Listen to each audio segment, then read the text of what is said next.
Welcome to the voice of mountain sledding, the Mountain Sledder Podcast with Mike Reed.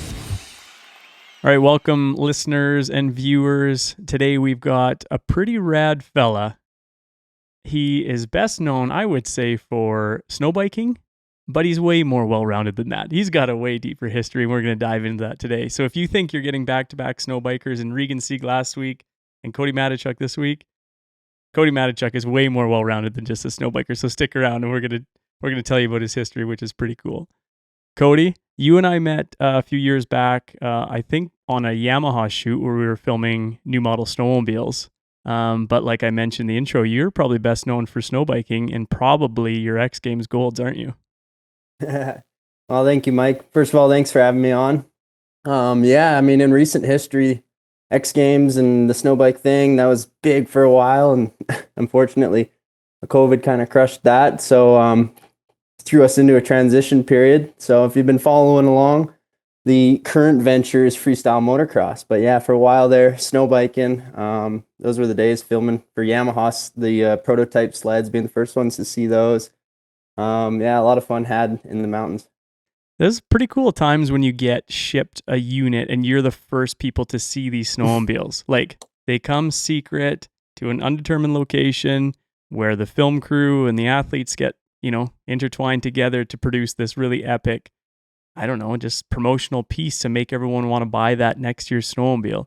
Usually the videos get launched, early March and right in time for spring check for sleds. And it's a pretty cool experience when you're the first person to see that snowmobile, isn't it? It's cool. Can be scary. I think the last time we were up there, it was like minus 30 and we're just, obviously breaking plastics on these brand new sleds is in your head. It's like, don't screw up. I believe we returned one of the sleds a little beat up. Might have been Brock, but yeah, good times for sure. It's always cool seeing the new thing and being a little bit ahead of the curve. Yeah, and big thanks to Randy Swenson there. I think he was the one that lined everyone up, and paddling back to him to pick you and Brock as riders, because you guys on sleds, obviously on bikes you guys are incredible, but you guys put yourselves on two skis and you're just as capable, and the stuff you guys are able to do on a sled is unreal. Where did your sledding background come from? Honestly, I think it's just a combination of a lot of things. Growing up snowboarding, riding dirt bikes, mountain bikes, whatever it might be. Skateboards, whatever. You always take a little piece of everything and start putting it towards the big master puzzle. With sleds, the side hilling, it clicked quite well for me as I, spent a lot of time on a quad, bicycling a quad, driving it around on the side two wheels, things like that play into it so much. That as soon as you can get the basic principles down, you can get around the mountains. And then from there, once you learn the mountains and the snow and what certain days allow you to do, then, it's just a canvas waiting to be painted at that point. Well, you mentioned minus 30, and we had some trials and tribulations, obviously, when we're trying to get the best pictures, and we only have a certain amount of time with these sleds before they have to go off to media days and do their big worldwide tour.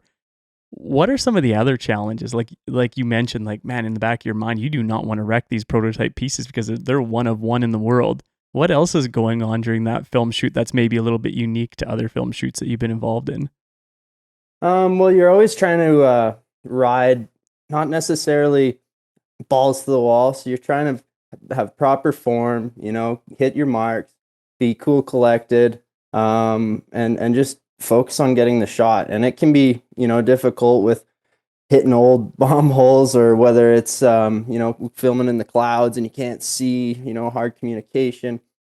But it's all just things that we've all dealt with. And I think as a team, we're pretty good at dealing with. And and in the end, it's another day sledding. You're just changing that vision from trying to go as big as you can to, pick nice, unique lines and make the shot look good. Yeah, hitting stuff that legal would allow in the video, you mean?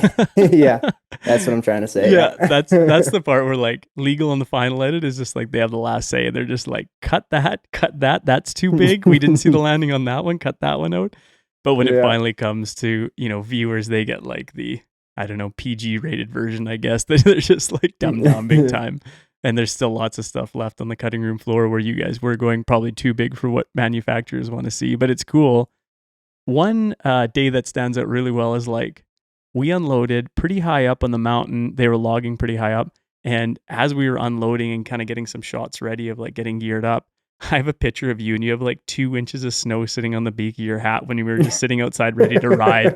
It was coming down so hard. And I just remember like even parking the sleds and trying to get them like ready to go for the next shot was just like challenging because it was so deep. And I mean, we have a ton of fun free riding and going out, but like even on some of these corporate shoots, it's like just as much fun for sure. Oh, for sure. Brock, actually, I talked to Brock the other day and he just bought the Venom that we shot. Yes. We got this Venom up, and this is one of the ones that I remember the most. We got this Venom up Joss. Like, that's pretty sweet. You wouldn't believe the amount of people that I tell that story to. How Hugh, Brock, and I were all fighting over who got to ride the Venom because it was just like you had to ride it to the bar everywhere you went to just carry momentum, and then you try and make it up. And it was like a challenge just navigating through basic rollers in the backcountry because it was just like you didn't have epic. That 800 or 850 power, or even nowadays it's like big turbo power. It's like you get spoiled, but you get thrown back on like a single lunger 400 and it's just like, is this thing going to make it? But yeah, when we drug it up Joss, if any of our listeners is, familiar with that area, there's a big draw to get up. And it's just like, if you don't have the traction, horsepower, or good snowpack to get up there, you ain't making it. And we did it, right? We made it up. Yeah, no, that was super fun. We definitely got a good testing in on those things. Do you remember? So we get the Venom up there and we're all lining up shots and it's beautiful snow, beautiful light. Everything's working really well. And I don't know if we need to be talking about this or we're allowed to, but like, do you remember we're like, Randy, hop on the Venom and go do this nice pow carve towards us. Do you remember that? What happened next after? Yeah, I forgot about that. He dig over the bars. He like remember that little there was a little creek there. Oh yeah, the creek. That's what it was. Yeah, he wasn't on that thing very long at all. Just straight into a creek. I forgot all about that. And I think, and if he had enough power like he's used to on normal 850s or 800s or whatever, he would have been able to like power over the creek. But he just like, he's carving towards us, does like 2 or 3 nice carves towards the camera, and then all of a sudden he's just like out of sight, and we're all like, "Boss, where did you go?" We run over there, and you could just like see the top of his helmet. He's just sitting down this like 12-foot hole. We just had to dig for the next 2 hours to get that thing out of there. It was so funny. Yeah, he makes it look extra deep too. He's not the tallest fella. You're looking way down on him. Yeah, it looks really deep. We had a ton of fun in those days. So that's how you and I kind of connected on snowmobiles. But then you've made some cameo appearances since then. One shoot that comes to mind is we were filming with 509 with Turcotte and McNulty, and Regan Sieg was there too. And then you showed up on your sled and did a couple of days with us in Blue River. And what was remarkable to me, and we'd worked together a few times already, but like your awareness to do big downhill lines, guys like Jeff Kyle or Rob Alford are known for, that you were able to do like these big downhill lines with like little sniper drops at the end of them. I was like, oh man, Cody's on point right now, like firing on all cylinders. And to see you do that on a sled was really impressive. Do you remember those days when we were doing those shoots in Blue River? Yeah, that was super fun. That's something that I really got pushed when I started going out to the coast and riding with Jeff. Jeff is one of the best I've ever seen at it. And if you have never been out to the coast, I seriously recommend going look up Mountain Moto from Jeff Kyle and go get guided around, because that guy knows spots that it could be in the middle of the summer and you're going to go ride powder. It's amazing. But yeah, just trying to learn from him and understand, the skier's mindset and pick your points and come down. I find the challenge of it a lot of fun, as well as, particularly scary on certain ones. But that weekend was fun. I remember it because I ended it quickly on myself, doing stupid things on the sled, hurt my ankle, but that happens. I was also watching Regan have so much fun on his snow bike. I was, it'd be nice if you could just have both the toys up there all the time. But do you think you prefer at this point in your career more snow bike over sled? Because I mean, you're fully capable in either one. Yeah, I'm having a lot of fun on the snow bike. If I was living in a mountain town or something, having both would obviously be the sweetest. It is fun once in a while to just fire up the sled and go. But the things that you can do on a snow bike and the way we can play and have fun now, it's something that you can't do on anything else, and it's quite impressive to be able to do it on a 450. I can't wait till we get some power and stuff. Currently working on a chassis that might be interested in throwing some power behind. So Nice. we'll see what the future brings with that. This episode of the Mountain Sledder Podcast is brought to you by Mountain Sports Distribution and ShopMSD.com, your source for top brands in sledding and powersports. From 509 to Highmark, Tobe to CFR, and their exclusive line of Mountain Lab gear, MSD is where you can find products tailored to meet the needs of serious backcountry powersports users. Mountain Sports Distribution has constantly been expanding their line of products each year, and I always look forward to what comes out next. From a custom Mountain Lab toolkit which contains everything needed no matter what brand you ride, to super bright headlamps and even gear bags and tie downs, any outerwear and safety gear you need for riding, basically everything you'll need in a day of riding, you'll find at shopmsd.com. Upgrade your riding experience this season by visiting shopmsd.com. Top quality brands for your backcountry adventures. Well, again, we'll come back to the fact that you are best known for snowbiking and your X Games and accomplishments and everything around that, and we will get into that in a little bit. But I want to bring it back because I don't think a lot of viewers can appreciate or recognize that you are that capable on a sled. Where did your sledding background or hobby enthusiast start? Like what age, what kind of sled? Where did you get started in it? Teenager, so when I turned 16 in Alberta, we can have our driver's license. So it was out to the hills, lots snowboarding. And I had a couple buddies, my buddy Sam Edge and Brandon Sarabin, that both snowmobiled at the time. And Sam was actually the one that took me out first. He had a couple sleds because him and his dad rode, and he had some older ones. So I got stuck on the 03 Kitty Cat 600. And I had quite a bit of fun. The first day we went into Silent Pass, which is, if anyone's rode there, a long ways in. And it can be really cold there. Last time I went in there, it was super cold. Yeah. And luckily, the Kitty Cat made it the whole day, but on the way out, about 20 kilometers from the truck, the motor blew up. On a borrowed sled? Yeah, on a borrowed sled. Actually, one cylinder blew up. I believe, if I remember correctly, I rode it home on one cylinder. Damn it. And then, so we rented a sled the next day, and that was an 11 Ski-Doo, and got going on that, and just kind of fell in love with the endless powder. Snowboarding, we're always the guys that look for powder, going out of bounds, trying to hike a little farther. And this just gives you that no lineup pow day all day. So it's something that's pretty rad. And the next year I ordered my first sled, which was a 14 Polaris RMK. Nice. And did you find hopping from the Arctic Cat immediately to the Ski-Doo the next day, first experiences on the sled, then going to a Polaris? Were you just kind of throwing it off and just trying to figure yourself out in those days, or did one feel more comfortable than the other right off the bat? They just kept getting better because I was doing pretty good on the Arctic Cat. Trying to climb one of these hills. I remember I was playing up this one hill and kept getting tossed back and working up some serious arm pump, and it was just pissing me off. Ended up getting it, but then the next day riding a sled that's 8 years newer, new chassis, it was just a world of difference, mind blowing. So I had a blast with that, and knowing that upgrade, I was like, yeah, I'm just gonna order a new one. I'll be set for a little while, and I was pretty stoked. I never noticed, I could notice the changes, but I've always been pretty quick to adapt, so it wasn't too bad that way. And I found the Polaris. At first, I didn't like the Ski-Doos, and the Polaris felt more, upright dirt bike, just felt more comfortable. A little narrower, maybe, yeah. Yeah. Now it's, all the sleds are just ridiculous now. It's crazy. But so you mentioned it felt more like a dirt bike, and that's because you initially, you're a late teenager at this point, starting into sledding, but at that point you already had a pretty good foundation on two wheels. Where did you start your two-wheel career?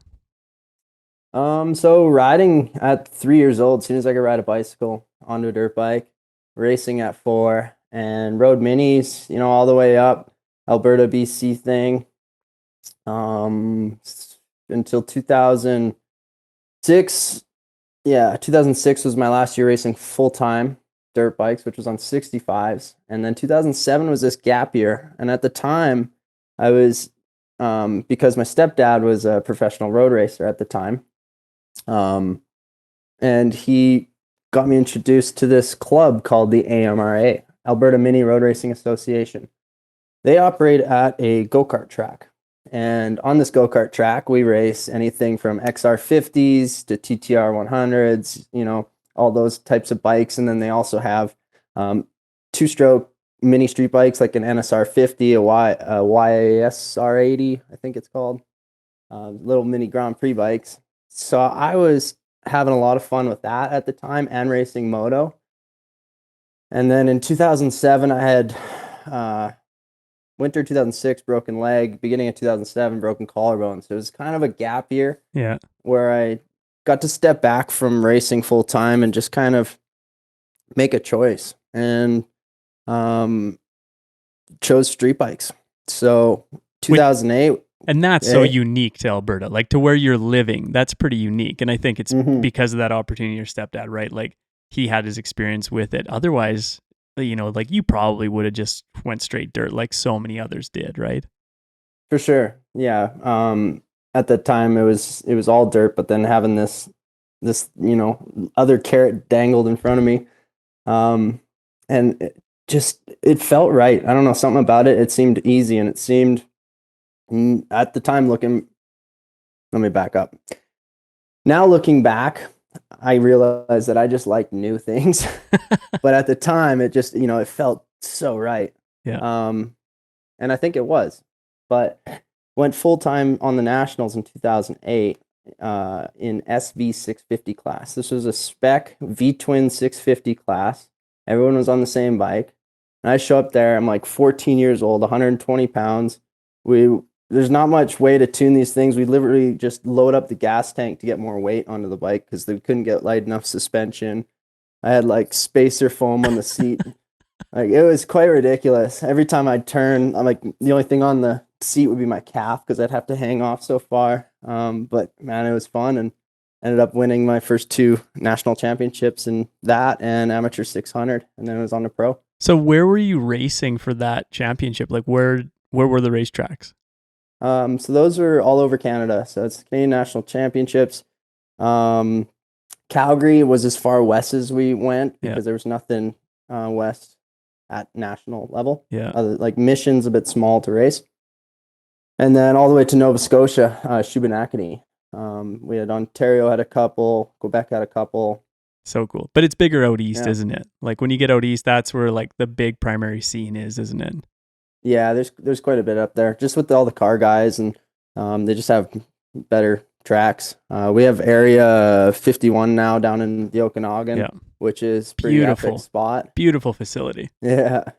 So it'd be nice to see more of those, but yeah. So you're 14 and your stepdad's still kind of like your mechanic manager. He's helping you get through all this, or what does that scene look like? You guys are privateering your own way through this, I'm guessing.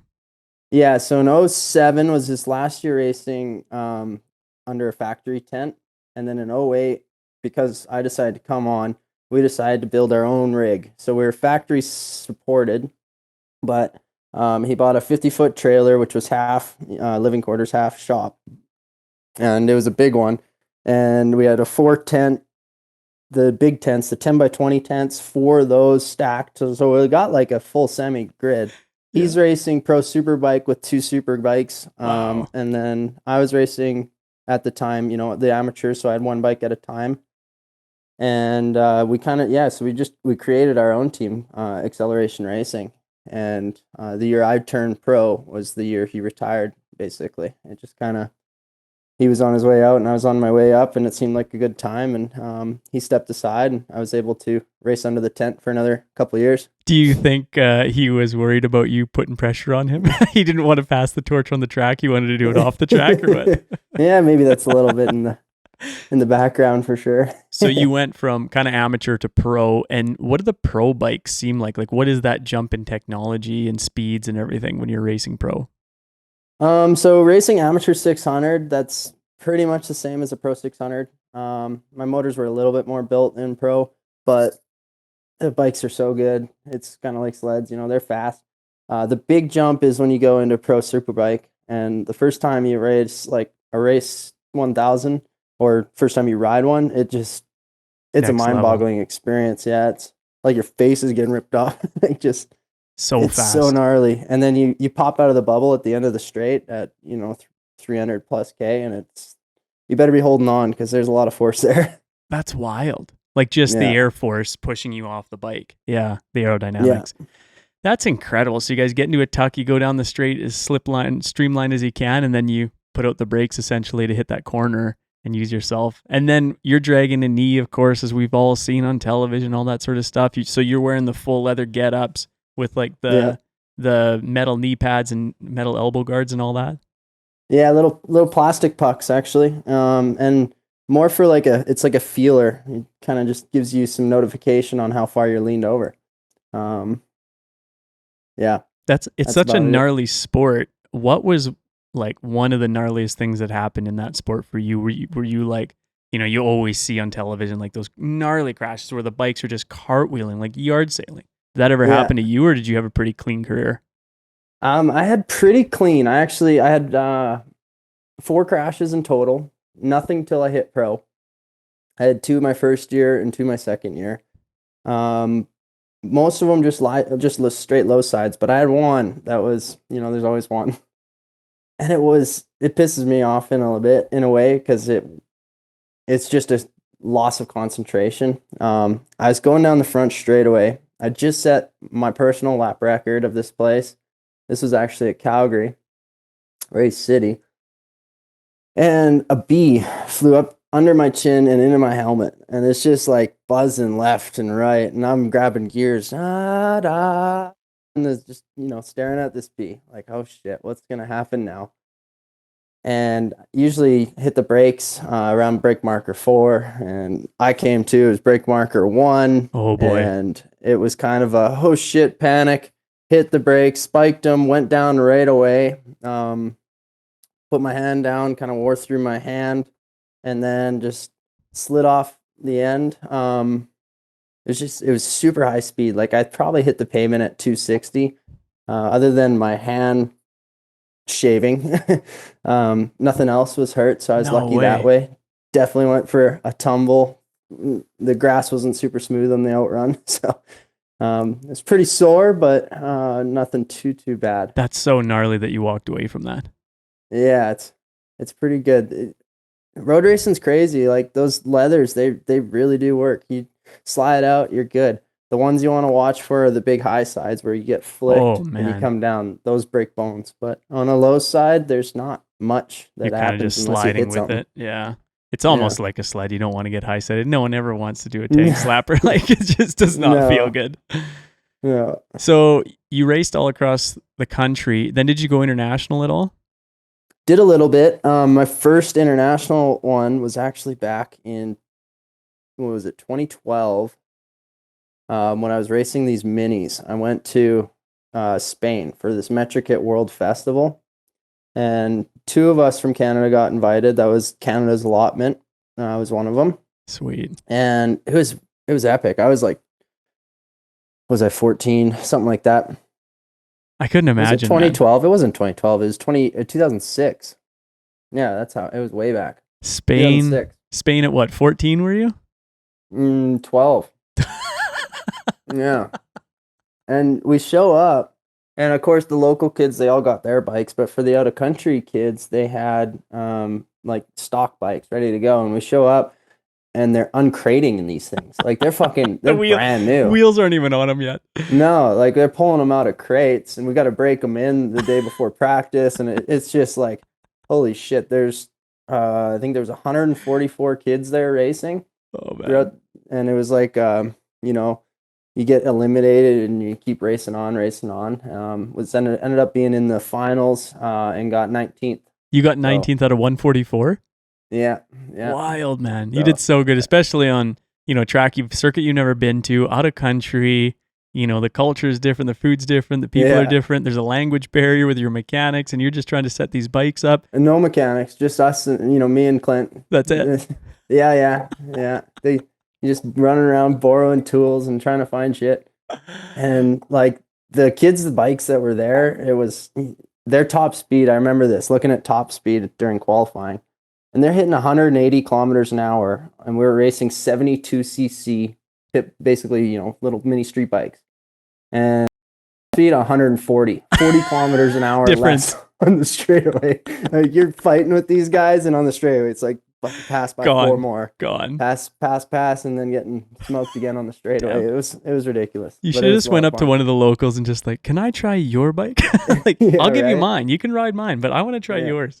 See what kind of lap times I can lay down. Oh, that's so cool, Cody. And I think a lot of people are going to be wowed by listening to this, being like, man, I had no idea he had that kind of background. Because again, we come back to like your X Games and snow bike, and that's what you're, mainly known for. And the base jumping stuff these days, people get fired up on, but it's just like, you got a deeper history than all that. And when I hear these stories about you going international and racing on superbike stuff, it's just like, that's totally different than so much we're used to in like the sledding world, or, Western Canadian or Western States, is because like, it's such a small niche thing, right? Like even MotoGP, like it's one of the biggest sports in the world, best following, they go to new countries every race circuit, but it's just like, it's not that big around here. So when you mentioned you raced it, it was just like, that's such a unique oddity that I had to dive into it deeper. And I'm so glad you could share it. Raced at a MotoGP too. I raced at one in Indianapolis. No way.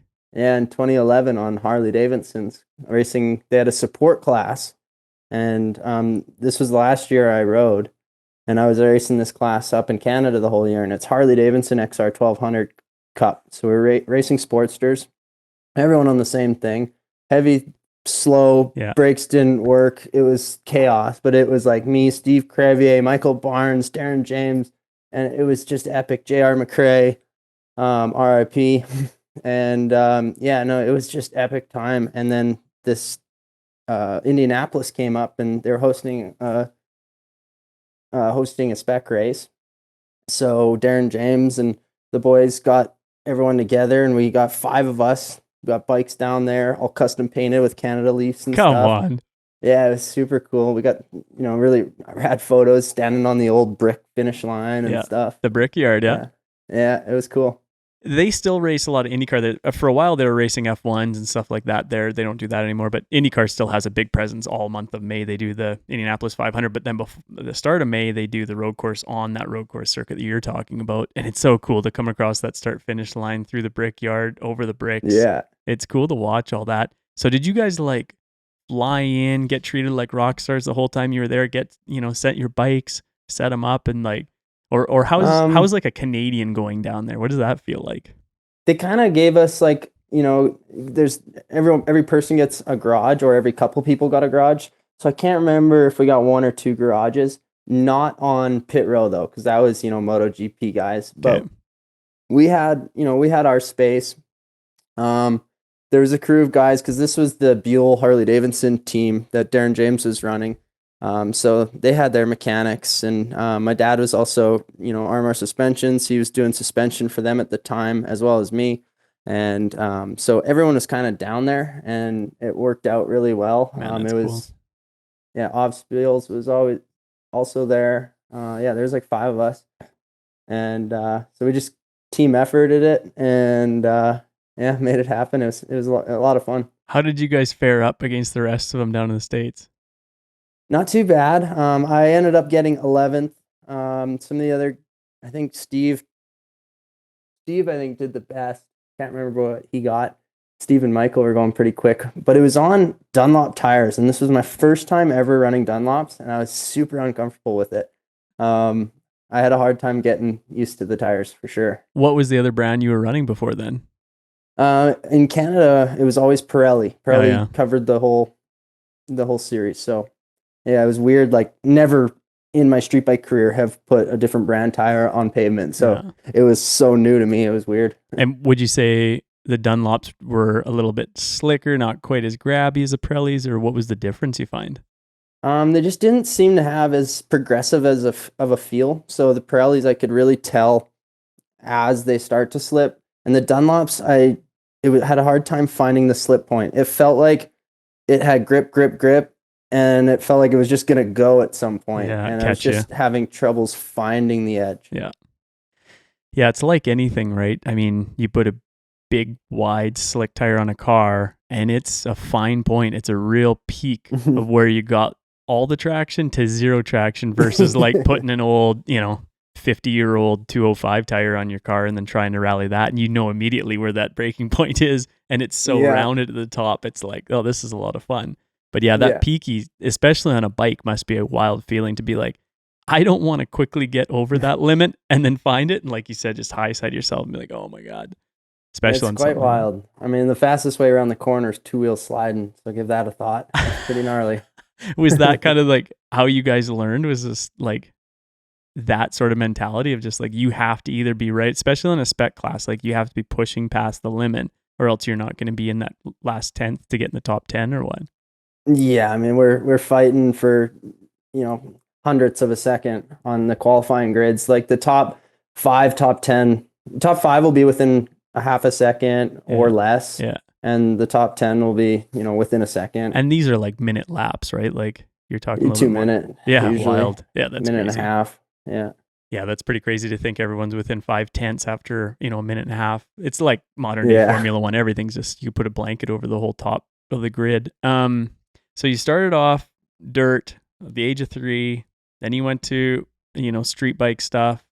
You kind of dabble into sledding along the way. And then all of a sudden this new sport emerges called snowbiking, and you hopped right on that right away, didn't you? Yeah. So, as I was street biking, sledding in 2015, 2016, I kind of came back to moto because I quit racing street bikes in 2011. I basically had enough of racing and I was over it. I was 18. I went to the rigs. I drank a lot of beer. I don't know. I was revolting against racing. Yeah. You're in Alberta. No one's going to hold it to you that he went to a drilling rig and just, you were a roughneck for a bit, weren't you? Yeah. And I think I needed that and it was good. Glad that's over with now. Your liver thanks you. Went back to, it definitely does. Went back to racing and just kind of had for fun at the start. And then the second year in 2016 was a little bit more in depth. Tried to put together a pretty good program. Ended up getting beat up. We had some good results, but came out pretty sore. I had a broken ankle that year, a separated shoulder. It was quite a battle. And then that winter, right before that, was when the first snow bike got ridden for me. So it was 2016, like February, right at the beginning of 2016. And we were up on the mountain and I borrowed a guy's snow bike. I forget his name, unfortunately. He's a good dude. But it was a Yamaha 400 or 450, bit clapped out. But I rode this thing and I don't know, there's something about it. I could feel the suspension. Like this thing wasn't handling great. It wasn't super, it wasn't super fast. It wasn't anything special, but I felt like it had so much potential immediately. So I actually ended up that week selling my sled to my buddy Sam and his dad. And I had a kit on my 450, like within 6 days of riding a bike for the first time. Crazy. But like you said, it's your character to be driven by that new, attainable goal, right? You're like, this is new. I think I could do something cool with this and I want to go for it. Yeah.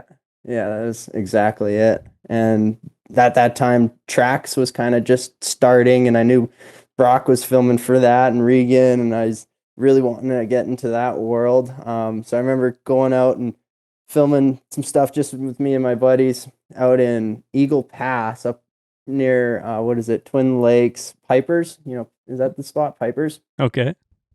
And blew up my snow bike, like way. Damn it. Cool. That was the first understanding of true snow biking there. You blow up the bike 50K from the truck. You remember those days. You are screwed up. Yeah. But got through all that, ended up getting these film shots in the closing credits of the first Trax movie, and I was stoked, and that kind of lit the fire to want to do that stuff. And then we're at the sled show, fast forward to October 2016, and I believe it was at the sled show when we first heard the introduction of snow bikes and X Games, because it was like the talk of the place and who's going to go and what's it going to look like. And yeah, so that kick-started into the first X Games. So how did you beg and plead to get your name into that? If you were so new onto the sport, you had just literally come off of your first half season where you're just throwing stuff together. How did you get your name put into the mix? I had to earn it for sure. I drove out to Minnesota, met up with Chris, the owner of Ray's Motorsports at the time. He was going to do some tuning for me, and we showed up, and there was a qualifier. This was like late December. X Games was a month away from this qualifier. I just like scraped together bought some cams, a high compression piston, like built this race motor myself. We're like, let's go. I drove all the way out there by myself, and we tested for the week, and then I was doing really good. I had the fastest lap times, like everything was pretty set, and I ended up going down off the start of this qualifier. No. I made it like halfway back, and I was like 13th place, 3 laps to go.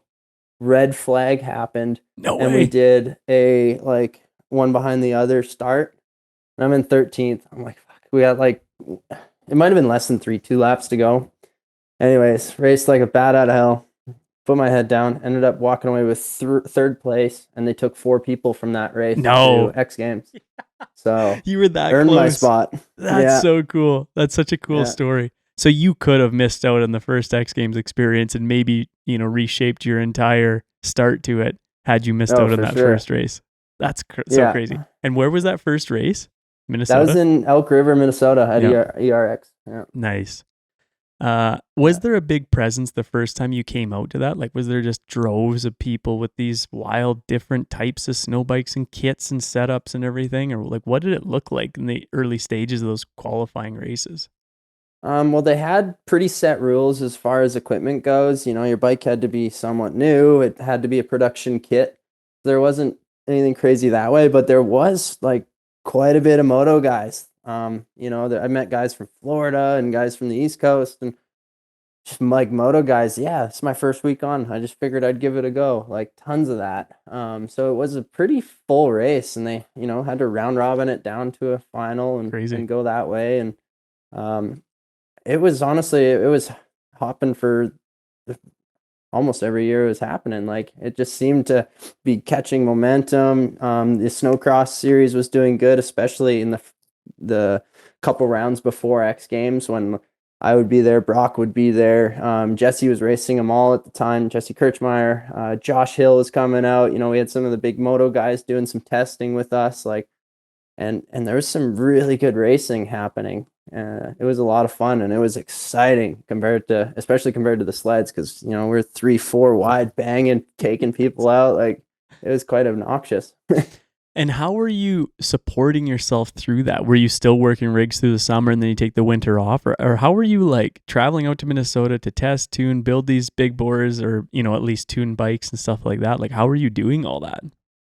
So at that time I was working, this was like right around the end of my working with the rigs and credit cards. And I just kind of went a bit into a hole, ended up with third place in the X, which helped me out. And it kind of lit a fire into the next year. Yeah. 2017 fall or beginning of summer, I guess, not fall.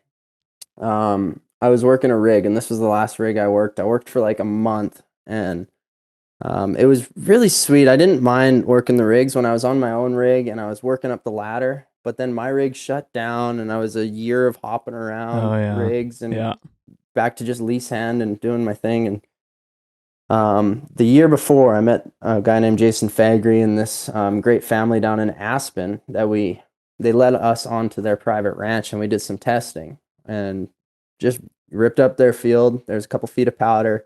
They're super great to us. They let us use their facilities and the shop, and we wrenched in there. We even had Doug Henry over there wrenching on his stuff. And so cool. It was a lot of fun and great contact. And the next summer I actually went down there and worked for cash for them. No way. Just, just labored for them. We won't tell the IRS about this. It won't leak down there, but and it's met some good people, and I don't know how the cash flow ended up working out, but it was definitely scraping the ends. Yeah. Making it into X Games 2018. I borrowed some money. Everything was maxed out at that time. Because I raced with Rockstar the first year. The second year, I ended up rolling dice and not going with anyone. My only way out of the Rockstar contract, I couldn't just hop out and go into someone else. I had to basically be off them for a year. And they didn't want me for more than X Games. And I was like, I'm not You're here doing to way just... more than that. Yeah. Yeah. So I didn't want to deal with that. So I rolled the dice and I quit basically with them. And everything, like I said, was flat out going into 2018 X Games, and came home with the gold, and that brought home a monster contract, that brought home a lot of winnings, and that kick started the next 3 years of being on salary and being able to play, or 5 years, next 5 years. Yeah. So I think it's like, that's why I wanted to bring that up for the audience, is like, I think a lot of people assume it was just like, oh, well, this kid came from off of, Moto GP type bikes. And then all of a sudden he had all this cash, and then he goes to there and he's always been up here. And it's just like, no, the reality is a lot of these athletes have to work hard in the summer to take the winters off to, like you said, like it's basically a gamble where you're taking big loans out or whatever to front yourself through this training, getting the equipment set up, buying all this equipment yourself, showing up, and then having to do well, proving yourself first before, any sort of big contracts come out. And it's just like, that's the reality of the life we live. Unfortunately, there's not a lot of people out there that just get handed all this cash first and then be like, now show what you're capable of. It's like, you got to show what you're capable of first. You got to take a lot of risks to do that. And I'm talking like spending. If we're talking racing, going to win a world championship, what's the price? Don't care. Give it to me and overnight it. And like, we need all the best things. We need it now. And it gets gnarly for sure. Yeah. It's, you're leveraging a lot. So you win the gold at X. Were you surprised in 2018 when you won that? Not surprised, relieved, I think. I don't know. I went there. I had something up my ass. There was nothing keeping me from that gold. Yes. Because you got the podium the year prior, and that was your first really experience or exposure onto that level of stage of competing with snow bikes anyway. You'd kind of already, obviously, with the street bike and moto and stuff like that, you've already had an experience with what that competitive nature could be. But with snow bikes, it's like you knew it was capable when you first got that podium, and you're like, I'm going to come back next year even better and stronger. So the next year you move up to gold. What made that change? Like, was your training better? Was your conditioning better? Were you eating healthier? Like, what was it that really, separated you from the competition? All of the above. But the first year I actually was leading at one point, and I stalled. And I stalled and gave up the lead, didn't know where I was, and just head down, didn't know where I finished, ended up with third. So I was kind of also a little mad at myself for stalling. So that had something to do with it. But yeah, we took it seriously, and we had the time to prepare. So we were able to build a plan. I was able to get Patrice Goyette, my mechanic, out in Quebec. I was able to get him bikes earlier. We were able to set up a training facility. Me and Tiff jumped in the truck, headed to Quebec for like a couple months through Christmas, everything, staying in a little hotel. And we just simply put in more time than anyone.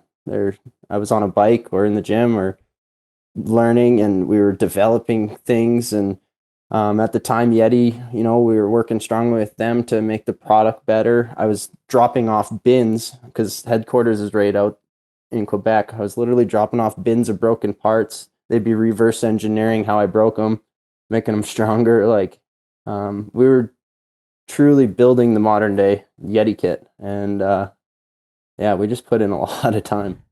And that would have been so valuable for them to have someone as committed as you on the track, really thrashing these kits to figure out, okay, we need to, like you said, reverse engineer this to make sure it's a good product for everyday users in the backcountry. And you were kind of doing that R&D for them, weren't you? For sure. Like there's times, 2017, you want me to break a tunnel, I could break it doing this exact move. Or, I had times in the backcountry with skis, for example. We had a bad batch of skis. I broke like 15 skis that winter. I had to literally wait if I had a big drop in mind, I would leave it to the end of the day because I knew I'd break my ski. Like, it's just, these things happen, but it's nice to be able to work directly with Camzo and at the time and have quick results in changing. No doubt. And correcting all these. And was fun. Was 2018 the year in X Games where did Yamaha bring, who was it that came out for Yamaha and they were like, oh, this guy's going to clean up? It wasn't a Josh Hill. It was like Villapoto. It was Villapoto, wasn't it? Mm-hmm. And I remember when they launched that, because you and I were involved with Yamaha and everything else, and they made this public, and I was just like very curious, as I think most listeners would be, to see how he was going to fare up, because he hadn't put much time onto a snow bike. We know how capable he is on a dirt bike, but it's just like, will this cross over? And where did he finish? It was kind of mid-pack, wasn't it, or something? Yeah, he got on the bike like a week before X out at URX and put in some time, and he got, pretty dialed in, which he should be able to. So the thing with X is there's no last chance qualifier. You have 2 heat races. You race one or heat 2. And I think it's the top 6 go on, and that's it. And he was racing in the heat like 5th or 6th, right on the bubble. And he caught a peg or something. He actually crashed right in front of me while I was lapping him.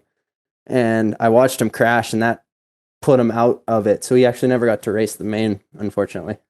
But he was kind of that mid-pack, like you're saying, right on the bubble anyway. So it's not like he came out of the gate like this superstar, rock star. Do you think, any of the current 450 riders in Supercross right now would be capable to do that? Do you think, like, 1 week on the bike, turn it around and go? I'm not sure. I mean, Josh Hill's given it a serious go, and he's pretty quick. We never seen him on the box, but you look at a guy like Cody Cam, came raced 1 weekend and he got a bronze medal.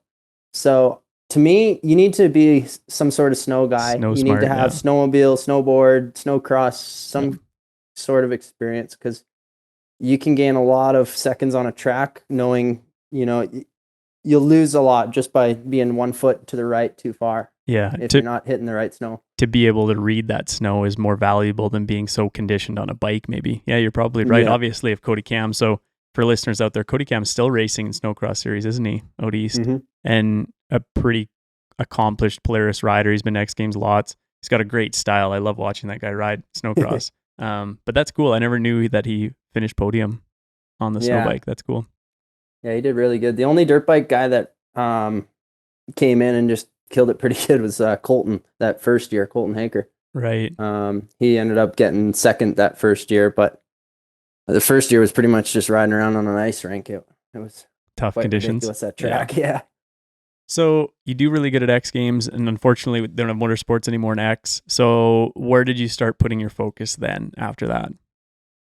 Well, then me and Monster went into doing a film project, because I was hoping to get full time, do one big film project a year. Those things are kind of dying these days. People still love them. I still watch the YouTube edits. Yeah. No, they are rad, and I love that people are still doing them. Turcotte's was sick. I was stoked to see him finally. Yeah, shout out to his Reach Beyond. Their last, he just launched it this fall, I guess, didn't he?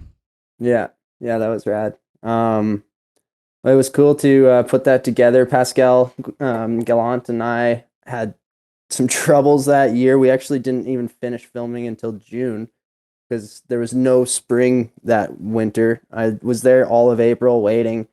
May looking at weather. June 25th was finally a week of sun. The first time the sun popped out. So crazy. I went up there and we ended up finishing our shoot in June. But yeah, that was a lot of fun. At the same time, I got a ramp in my yard, and I started to experiment, and I've always wanted a ramp to whip, and I had best whip in my mind, and not freestyle. Didn't want to do that. Just wanted to throw whips. Just whip. And yeah, that's it. And one thing led to another. Started throwing some tricks. You can't just whip all day. You get bored. So that's right. Got to challenge yourself. Yeah. And it was very fortunate to be able to play on dirt bikes and in wingsuits and doing whatever with the support in those days of Monster Energy. And basically learn this new skill set that has is now supporting me, because that's basically what happened. Yeah, so you did launch a couple of really cool snow bike, short edits and that sort of stuff, and they're amazing. They've been working in other film projects and that sort of thing. And then you did a couple standout pieces in the you mixed base jumping and snow biking. And take us through that. Did you do that twice, was it? 4 times. 4 times? Yeah, snow bike base. So I got one out in Squamish, well, what's Seagram's? In Seagram's and Brandywine.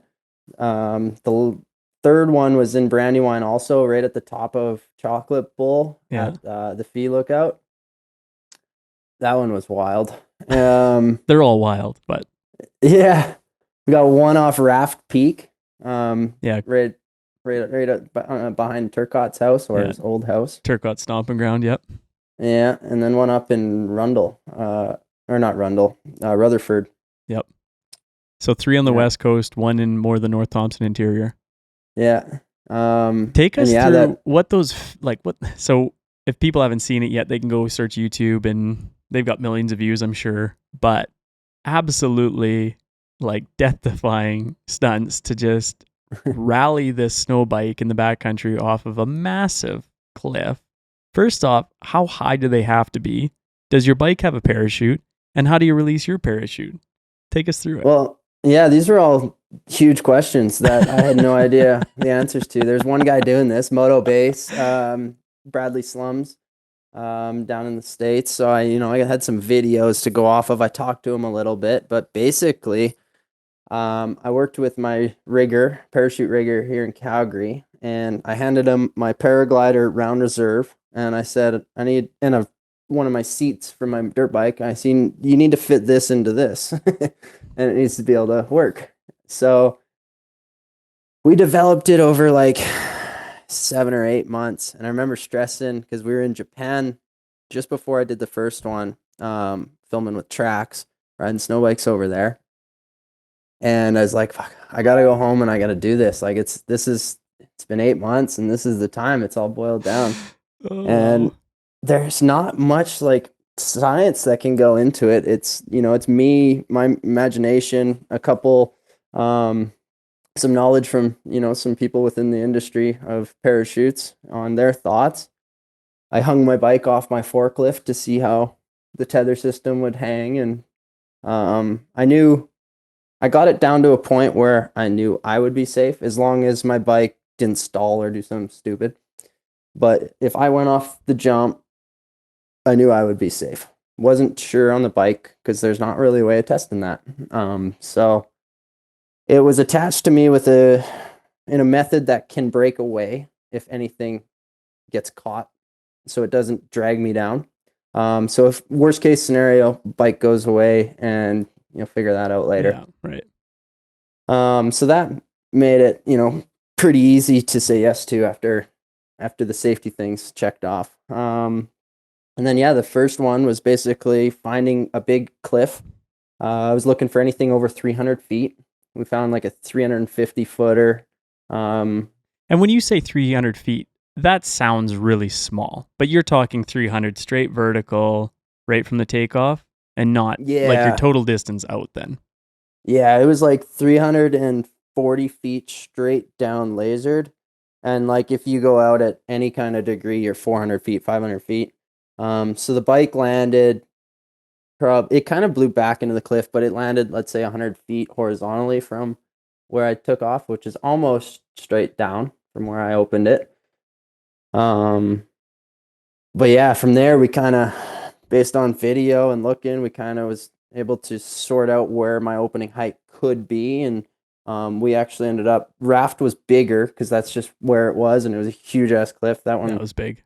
It was super big, which I want to get away from, because the whole point of having a moto base is jumping something you can't do without a parachute, and that you can't do without a bike. So if it's a big 500-foot straight up cliff, well, I could just jump off it. Right, yeah.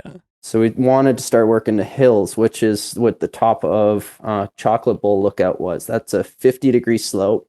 At 50 degrees down, I shot 330 feet.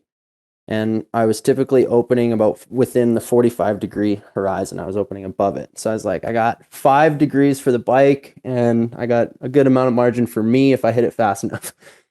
And I don't know, every time I do it, my calculations are pretty bang on, and things just, it's working out. We're learning every time.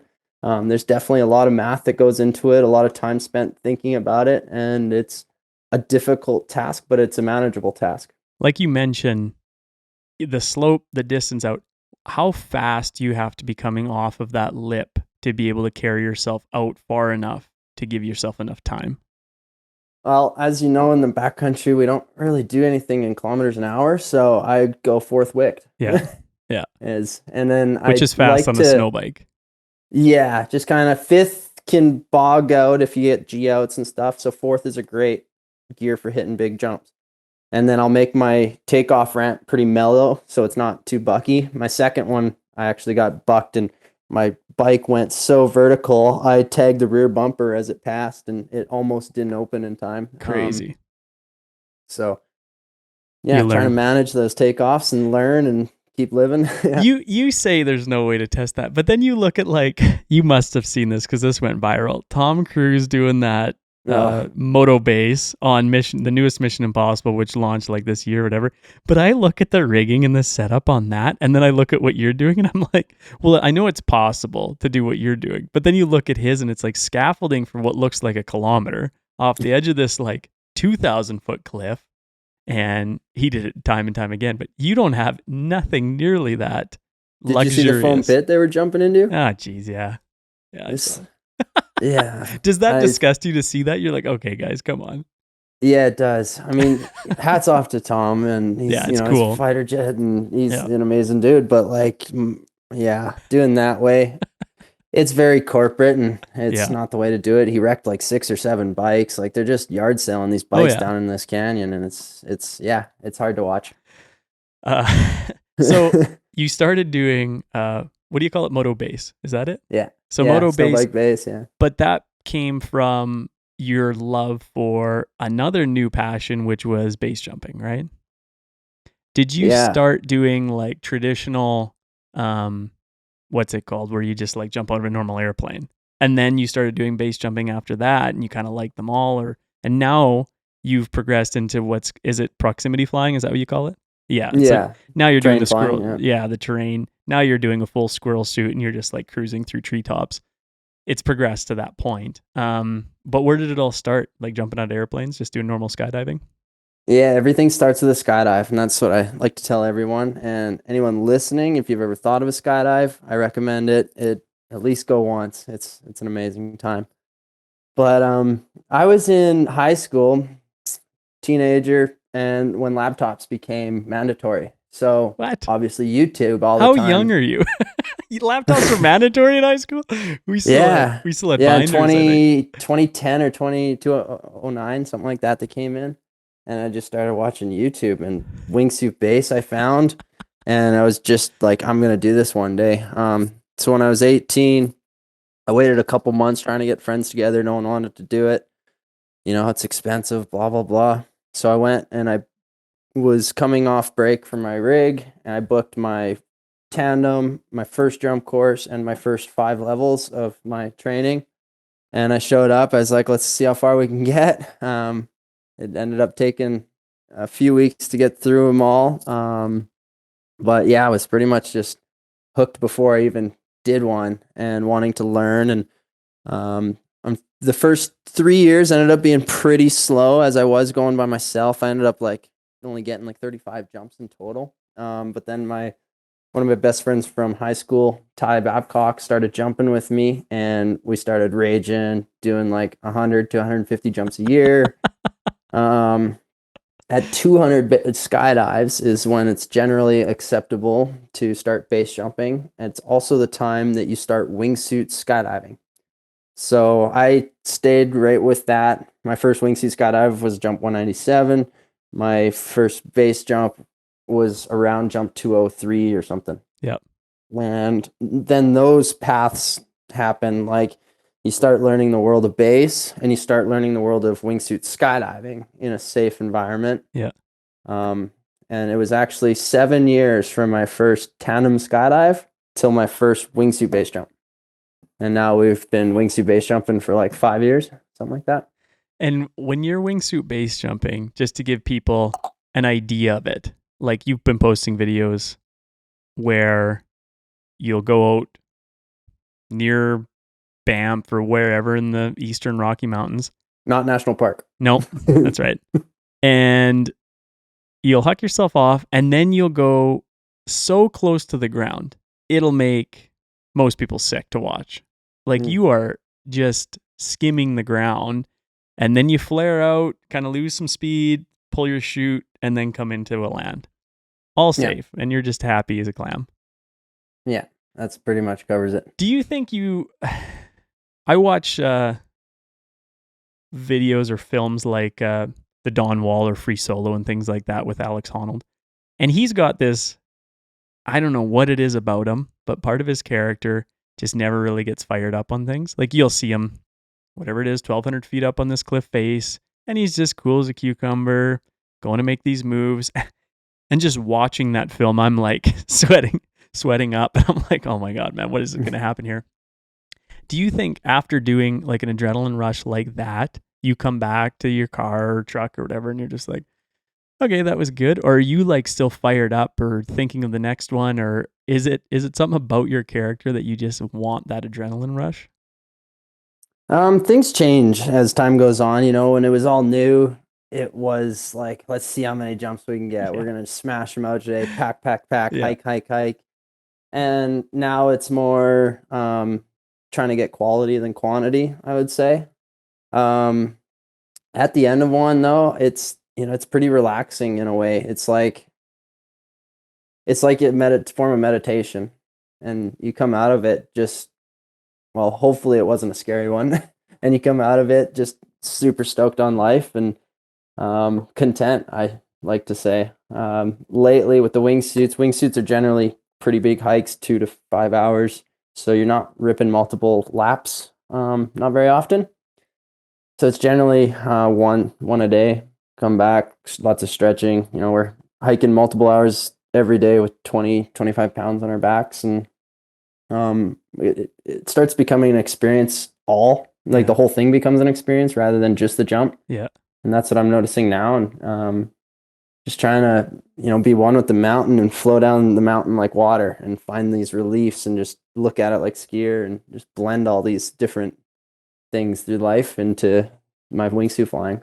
Oh, you're maturing, young man. You're talking about how the whole experience, even the hike up, can be enjoyable, which is grueling. I know, for most people. Weird. Yeah. You have planned like destination trips around the world around base suit flying, which is, understandable when you look at like Moab or places like that are like postcard views anyway, but then you throw in the challenge or the excitement of doing what you're doing. What's the coolest place you've been, or what's, was it the group that you were with or the friends or the weather or what, but like what was a cool trip that you've done around the world, around base suit flying that you enjoyed? Every one of them's been so unique. We haven't been over to Europe in a few years. We did Norway in 2018 or 17, and then we did Switzerland the year after, Switzerland and Italy. Both places, super epic, different types of mountains. I really want to get back to Switzerland because that was my first year flying wingsuits there. And they have some of the best terrain in the world. So I want to go like rip it. You were interlocking, weren't you? You were in that valley like Lauterbrunnen and all that. Yeah. So I was there in 2015, unbeknownst to me, just turning around, taking up the Gondis and everything else. And all of a sudden you hear these like, shoo, shoo. And you look up and you're like, oh man, like it's just proximity flying everywhere. But it was like, that was just all day, every day. Everyone was there doing it. And there was like just multiple jump points from each side of the valley, just coming down into town all day. It was really cool to see, and like, what a cool experience to do it there in Switzerland. It's a great spot, and they got the gondolas going up every face. So you're literally, you pack and you're back up. You got like a 10-minute hike down the cliff edge. We were doing pretty easily 6 a day, and we would do like crush 2 in the morning, land back right by our campsite, cook some food, go get a couple at lunch, go eat, and then get a couple at sunset. And it was really easy, which is sweet for learning. That was really nice. Being the first wingsuit year, we were able to just, pound in that repetition. Lately, I did Brazil twice. We did Panama once, where we flew between some buildings, which was pretty Saw rad. that. Yeah, that was cool. We actually had armed guard because we had the mayor of the place. Our permits were signed by him, and he signed off on the whole demo. He sent armed guards, like they're policemen. They're sitting there with the AR rifles. They got this parking lot blocked off, like right in downtown Panama. It was so epic. That's gnarly, man. Yeah. So when you were down in Indianapolis racing Harley Davidsons versus proximity flying or wingsuit flying in Panama, the Panama experience probably a little bit higher or what? Yeah, different reasons, right? It's like snowmobiling and wingsuiting is the exact opposite of racing. Racing's all like public eye competition, us backcountry stuff. It's to get away and do your own expression by yourself. And so they both bring different golden moments to the table. But the last time we were actually in Brazil was one of the most fun base trips I had. Just a little less, I've been backing off on pushing the aggressivity and just trying to fly that day how I want to, whether it might be super easy flights or today's the day to get it. And we had a lot of fun. There was 4 of us down there in the jungle. We went through lightning storms, power outages for like 3 days. We're in this little hostel driven around on these like custom cars that he's driving up these mountains, little 20-minute hikes. We got like 3 jumps a day. We're just literally just living base jumping right in the middle of the jungle, cool. like 9 hours north of Rio. Gnarly, man. Yeah. Yeah, that would be, like you mentioned, it's not just that, let's say 30-second flight or whatever ends up being before you touch down again, but like the whole experience around it would be just epic. And it's like you're talking, like backcountry sledding isn't always about that like one moment where you do that cool climb, come to the top, or whatever that experience is that your group likes to do. But it's just like that whole hopping in the truck with 4 dudes, your buddies or whoever, your family, packing the trailer full, go to the parking lot, unloading, the laughs that come from that, going up the trail, like the whole experience from start to finish is just like this. Like you're mentioning, it doesn't have to be that one little moment of the day. It's the whole day. And that's what makes it.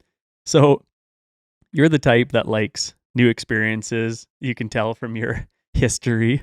What's the next experience? If proximity flying or like wingsuit flying, that's got to be the pinnacle for adrenaline for me. Where does it go from here for Cody Matechuk? It's definitely the pinnacle. It's hard to replace wingsuit flying. So I try and pace myself with it. Freestyle motocross is the new gig. I don't know, something I need to get back on a moto for sure. It'd be nice. I'm missing riding some moto tracks, as it's been like 3 years of I've only had a ramp bike, but it's also been 3 years of some pretty crazy progression and a lot of uncomfortable moments. But it's been probably one of the hardest, easy but hard journeys I've had. It's definitely pushing my personal limitations more than just like my competitive limitations, if that makes sense. So you posted a video just this week, and this is what really sent me. I was like, we got to get on a podcast and talk about this. You did like a tsunami flip where you were just like staring for what seemed like 5 seconds, like straight ahead. And I was like, man, you hung that out. But like you mentioned, that progression was quick because it wasn't that long ago where I was just like, well, Matechuk maybe did a couple whips on a bike and you were, messing around with McNulty and Turcotte and these guys who have all kind of dabbled in hitting, freestyle jumps. And Turcotte obviously is a real natural behind the bars at any of that sort of freestyle stuff with his X Games and snowbike and sled background. But you took it one step further, classic Cody Matechuk style.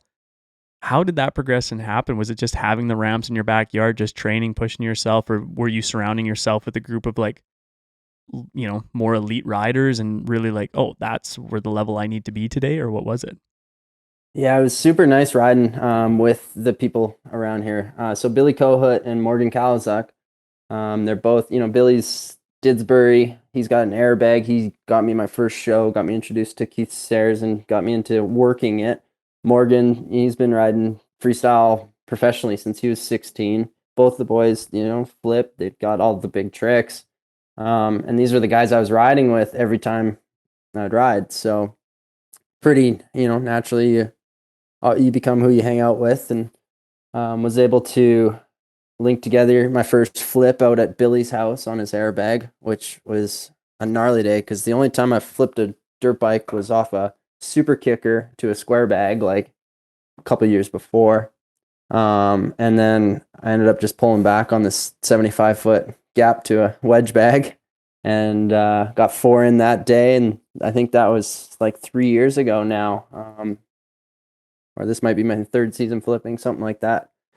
So it's been going quick, and yeah, addicted to learning every time I'm on the bike, trying to improve or feel something new or extend or whatever, but just feel it and go with it. Talk about that clip that I was referring to. Was it Winnipeg? Yep. That show was in Winnipeg, was it?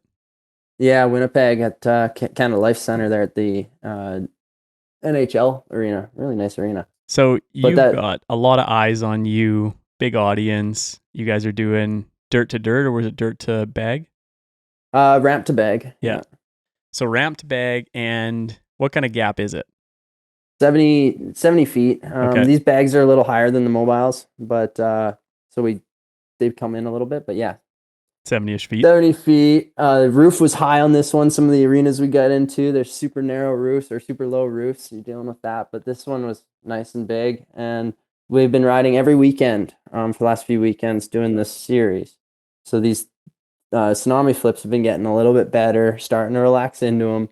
And the weekend before, I noticed like my upper body was kind of where I wanted it, but my feet were still pointing forward. So the goal coming into that last weekend was to let go of the tension in the hips, let the legs drop, and kind of just relax into it and chill.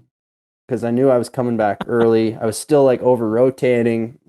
And I'm like, there's more time. You just gotta chill. And it's so hard to do that with a 250-pound bike above your head. Yeah. And it looks like you're just gonna go right into the backside landing because you're pretty low too. You're dropped down kind of.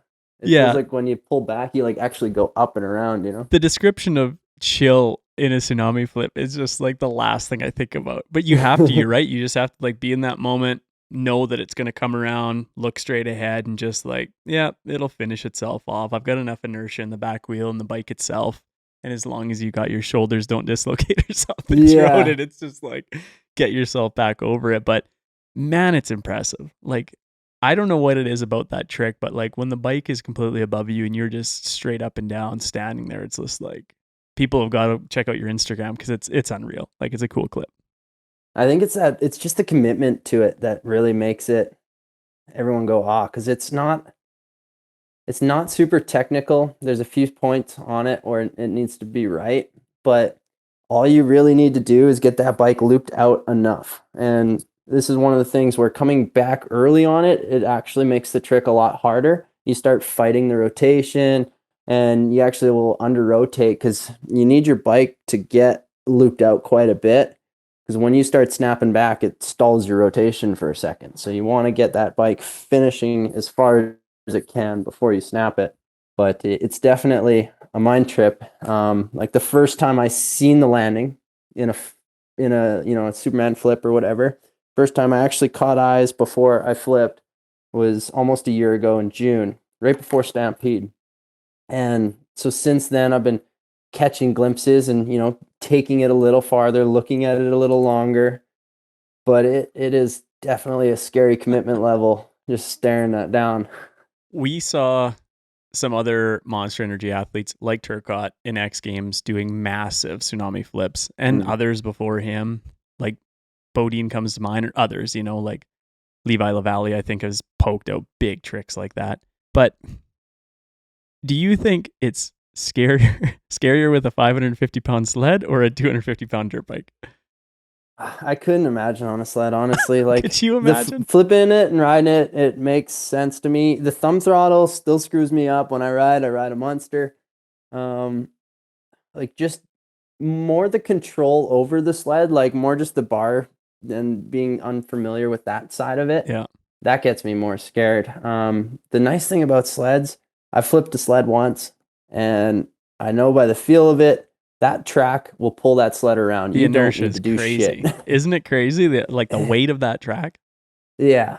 So it's quite insane, and that gives you some confidence. But yeah, I mean, throwing that thing out there into your arms, like you better be holding on because it's gonna pull you around quick. So we're midwinter here. Do you have any more FMX shows coming up this winter? Yeah, we got Saskatoon coming up. Gonna be doing a Monster Jam out in Vancouver. And then some of the things through March and April are still unscheduled. So we'll see. And coming into summer, basically waiting to see where Keith's gonna send me, and just waiting for the call. Got a second freestyle bike built up, so hopefully send one somewhere, and maybe start flying to some events instead of driving all over. Wouldn't this damn that be country. nice? Wouldn't that be Yeah. nice? Yeah. Canada's Yeah. a big place, but North America in general is huge. And yeah, to try and get down south or out east, it's just like, man, it'd be nice if you didn't have to drive. It's probably the most dangerous part of your whole weekend is driving out to the event, not even doing the freestyle. Yeah, right. Yeah, exactly. No, that's cool. Do you have any passions to push snowbiking even further now that you've kind of done it all with, base snow bike and X Games and doing your cool monster edits and stuff like that through filming? Do you have any other desires on snowbiking to push it? Well, being very fitting for this current transition period I'm in, Yeti got sold back to the original owner, C3.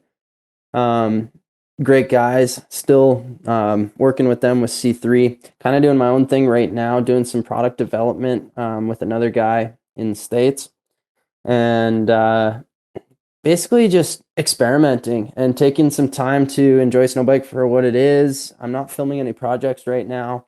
We're gonna try and do some riding clinics in March out in Pemberton with Jeff Kyle. Those have been super fun and very successful. Lots of return customers.